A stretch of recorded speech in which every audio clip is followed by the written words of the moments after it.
Welcome back to You Can't Blame Wilt Chamberlain for repeatedly losing to Bill Russell's Celtics. Let's begin our countdown with reason number 5. Rule changes. Wilt was punished for his size and talent. This is a man that they actually had to change rules to slow him down and give other people a chance against him. Think of all the rule changes we had, the widening of the lane. I went to 16, trying to neutralize the big guy's power underneath. The offensive goaltending. They throw an alley-oop today. Well, back in the day, when Guy Rogers used to make that pass to Wilt, they used to outlaw that because they call that guiding the ball into the basket. Weren't allowed to throw the ball over the backboard. They found out that Wilt could jump to the top of the backboard, so they outlawed that. Used to take free throws like a broad jumper. Wilt could dunk the ball from the foul line without running, so they put in a rule. You can't dunk the basketball from the foul line. Those are incredible things. Decades later, in 1997, at the 50th anniversary celebration of the NBA, Chamberlain succinctly defined how the modern game had changed to its chief beneficiary. Wilt said to Michael, "Hey, just remember, little guy, when you played, they changed all the rules to make it easier for you to dominate. When I played, they changed everything to make it more difficult. End of conversation. Advantage, Wilt Chamberlain." Did that reason grab you? If not, we've got 4 more to go. Here's reason number 4.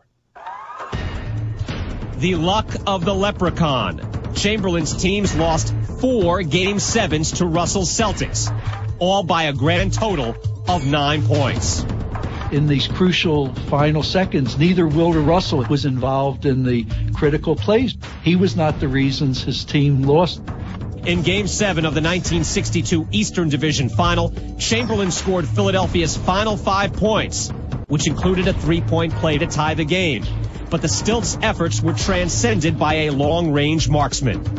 Sam Jones came off a pick, took a deep set shot, just happened to make it. How do you blame Wilt Chamberlain for that defeat? As Tom Mashuri, one of his teammates, said to me, but for Wilt, we wouldn't have been there. 3 years later, in 1965, Chamberlain took over in the second half of Game 7. We were down like 10 points, deep into the third quarter. And Wilt just came alive. And he was crushing people. He made Russell look like just a college player. It was 5 seconds to go. We were 1 point ahead, and Russell took the ball out of bounds. And he got it over his head to throw it to somebody, and he forgot the wire was there. And the ball hit the wire. Russell came into the timeout and said, "I screwed up. Somebody get me off the hook." If they had scored, they would have won the championship, and we obviously felt that they were going to go into Chamberlain. Greer's putting the ball in play.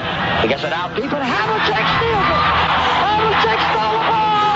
It's all over. There's a game. One error, one bad pass. It wasn't Wilt. Wilt was unbasket. Chamberlain and Russell faced each other for the last time in Game 7 of the 1969 NBA Finals. With his Lakers down by 7, Chamberlain limped to the sideline with 5:19 left in the fourth quarter. He was hurting, and I know he was hurting. He wasn't one of those players that would ever take himself out. He hated to come out again. Is it better for him to hobble up and down the floor against a running team like the Boston Celtics, or was it better for him to go off, try to see if he can gather himself, and then say, hey, coach, this isn't somebody that just down on the bench. This is number 13. Hey, coach, I'm ready to go back in. He asked to go back in that game. He's came up like he's willing to go back in. He could go back in. And if I remember correctly the words I said, and I've said them often enough, so we're playing better without you. The Celtics go on to defeat Los Angeles in that game. Again, the leprechaun working for the men from Boston. The Celtics prevailed 108-106, and Chamberlain was cast as the scapegoat. And whatever criticism he received was unfair. And Bredikoff thought that they could win without Wilt. He was wrong, and soon afterwards he was not coaching the Lakers. Wilt lost 4 games in a total of 9 points. It wasn't Wilt that caused the demise of the team. Can't blame one individual. When we return to You Can't Blame Wilt Chamberlain for repeatedly losing to Bill Russell's Celtics, we'll compare the Stilts numbers with those of his nemesis. Wilt had the greatest stats going. Russell didn't have those stats. Counting down the top 5 reasons you can't blame Wilt Chamberlain for repeatedly losing to Bill Russell and the Celtics.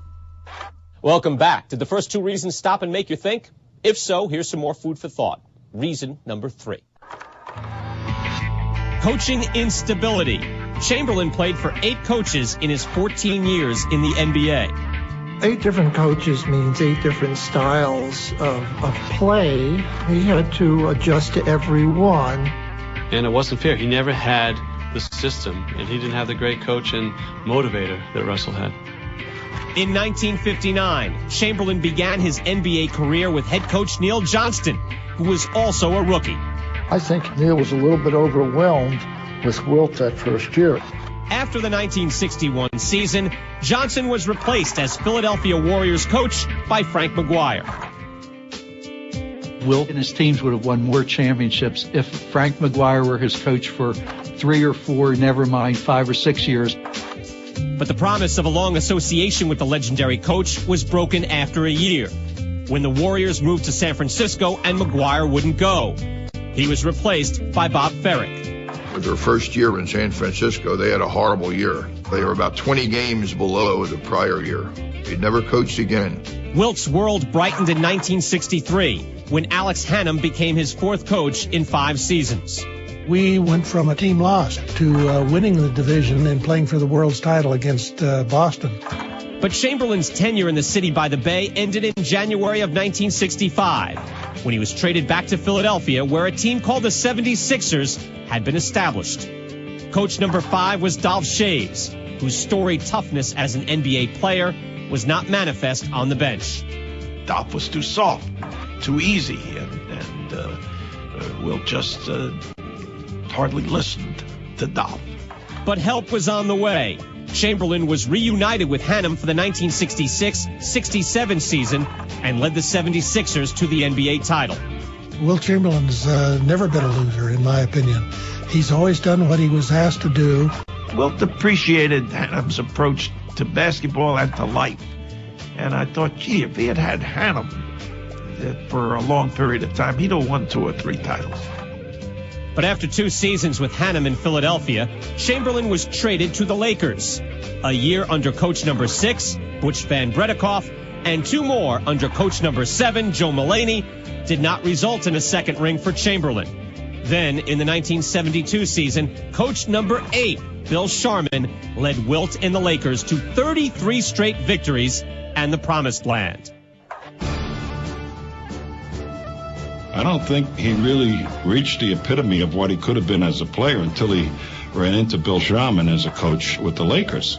He never had the continuity of one particular coach, nor did he have the benefit of one specific system. The fact that he played with a lot of coaches, blame the coaches. That brings us to reason number 2. The numbers don't lie. In their 143 confrontations, Chamberlain averaged 29 points, twice as much as Russell, and 28 rebounds, 4.5 more than the Celtics center. If you statistically match what he did against Bill Russell, it was no match at all. If Russell owned Wilt, he must have let Wilt score a whole lot of points and grab a whole lot of rebounds after the game was decided, because Wilt put up awesome numbers against Russell. Chamberlain holds the NBA record of having taken down 55 rebounds in a game. And guess who was the opposing center? Bill Russell. In those days, they didn't keep blocked shots. I kept them through all the games that Wilt played.